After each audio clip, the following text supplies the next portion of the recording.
If you're like us here at LGG, always looking for the latest combos and setups for your current commander list, then look no further than our top 10 guide to the newest combos and setups for March of the Machine. And in no particular order, at number 10 we have Complete the Circuit. For 5 generic and a blue, instant speed, Convoke, you may cast sorcery spells this turn as though they had flash. When you next cast an instant or sorcery spell this turn, copy that spell twice. You may choose new targets for the copy. If you can cast this for 3 or less, you should probably win the game. Pay 1 black to get 9 off of a Dark Ritual, or 2 CMC for 3 tutors off a Demonic Tutor, and set up a tutor chain to win however you want, all at instant speed. And at number 9 we have Hoarding Broodlord. Now we've talked about this one on our recent set review, be sure to check that out as well, but Hoarding Broodlord for 5 generic and triple black, 7/6 creature dragon, Convoke, flying. When Hoarding Broodlord enters the battlefield, search your library for a card, exile it face down, then shuffle. For as long as that card remains exiled, you may play it, whether Hoarding Broodlord is on the battlefield or not. Spells you cast from exile have Convoke. This applies to more spells than just what was exiled with Hoarding Broodlord, but for now let's focus on what we can do with Broodlord. This single card can win in a million ways. That's a slight exaggeration, but hear me out. Get out Broodlord and find Saw in Half. Tap Broodlord and 2 other things, potentially lands, potentially creatures,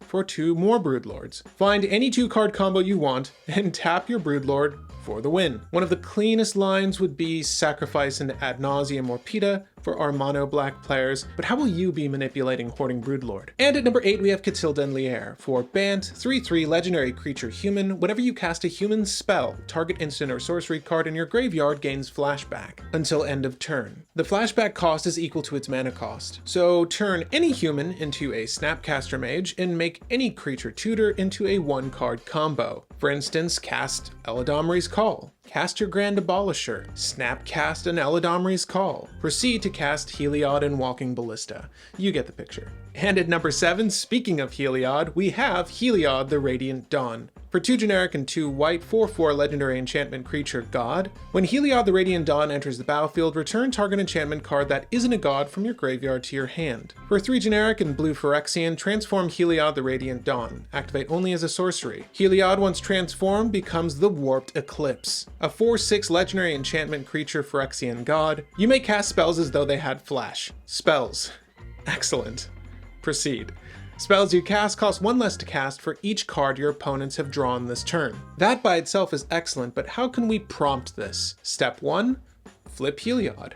Step 2, profit. Assuming Heliod is your commander, turn any wheel effect into a potential 21 cost reducer. Play some mana rocks that cost 0, maybe some stacks that also cost 0, and win however you choose. Play out as much as you can and keep going until you can't cast any more or win the game. Perhaps using that same Heliod Ballista combo from earlier. And at number 6 we have Urabrask. For 2 generic and double red, 4/4 legendary creature Phyrexian Praetor. First strike. When you cast an instant or sorcery spell, Urabrask deals 1 damage to target opponent. Add 1 red. For 1 red, exile Urabrask, then return it to the battlefield transformed under its owner's control. Activate only as a sorcery and only if you've cast 3 or more instant and or sorcery spells this turn. Once transformed, you get the Great Work, an enchantment saga with 3 stories to tell. That first lore counter, Netsu, the Great Work deals 3 damage to target opponent and each creature they control. Really good removal. The second lore counter creates 3 treasure tokens. And the third, until end of turn you may cast instant and sorcery spells from any graveyard. If a spell cast this way would be put into a graveyard, exile it instead. Exile the Great Work, then return it to the battlefield. So,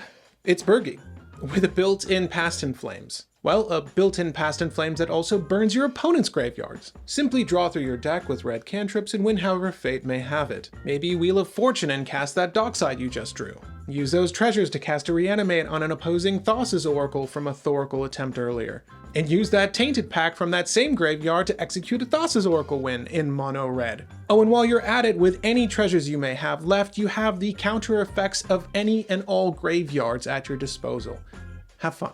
And at number 5 we have Dance with Calamity. For 7 generic and 1 red sorcery, shuffle your library. As many times as you choose, you may exile the top card of your library. If the total mana value of the cards exiled this way is 13 or less, you may cast any number of spells from among those cards without paying their mana cost. A pseudo red Naz that doubles as a demonic consultation. Build a low CMC deck and play the whole thing in one turn. You can also exile said deck for that Thorkel win. Moreover, you can just get gross value here. What is lacking in cost will likely be made up for in diversity. This is definitely one of the most unique additions Red has seen in some time, and a pretty interesting setup card. And at number 4 we have Hanger Scrounger. For 2 generic and 1 red, 2/1 creature dwarf pilot, backup 1. Whenever this creature becomes tapped, you may discard a card. If you do, draw a card. Cruel doesn't have many clean 2-card combos. Until now. Pauper fans rejoice as you rummage through your whole deck with Hanger Scrounger and any self-untapping creature, namely Seeker of Skybreak. It isn't like green is known for creature tutors, right? You'll get there, and Scrounger will help you get there. And at number 3 we have Shalai Hallar. For 1 generic and Naya, 3/3 legendary creature angel elf, flying vigilance. Whenever 1 or more +1/+1 counters are put on a creature you control, Shalai Hallar deals that much damage to target opponent. Yes, we all smelt the combo as soon as we read that triggered effect. For a difficult to disrupt combo, look at Shalai Hallar. Use the Red Terror, Heliod Suncrowned, or War Elemental as a 1-card combo with SNH. If all 3 get stopped, give SNH lifelink and get in a Johnny's Pridemate effect online for even more combos. Who needs to play it safe when you're the king of redundancy? At number 2 we have Moira and Teshar. Oh, my favorite bird has grown. For 3 generic and Orzhov 4/5 legendary creature, Phyrexian Spirit Bird, flying. Whenever you cast a historic spell, return target non-land permanent card from your graveyard to the battlefield. It gains haste. Exile it at the beginning of the next end step. If it would leave the battlefield, exile it instead of putting it anywhere else. Fast play lines with solid cost reduction. Cast any historic, likely an artifact, to get back your Bolas' Citadel. Or bring back Razaketh and use your commander to keep getting more fuel for that combo fire. This is an excellent setup commander for those in tombs, buried alives, and unmarked graves. And last but not least, at number 1 we have Squee and Slimefoot. For Jund, 3/3 legendary creature Fungus Goblin. Whenever Slimefoot and Squee enters the battlefield or attacks, create a 1/1 green Saproling creature token. For 1 generic and Jund, sacrifice a Saproling. Oh good, we just made one. Return Slimefoot and Squee and up to 1 other target creature card from your graveyard to the battlefield. Activate only as a sorcery. We did it, guys! We finally broke Dockside. Get Goblin Matron to get Skirk Prospector, to sack Matron and Slimefoot and Squee, to bring both back, to get Dockside, to sack and reanimate Dockside, to get infinite mana, to loot Matron, to get any Goblin outlet,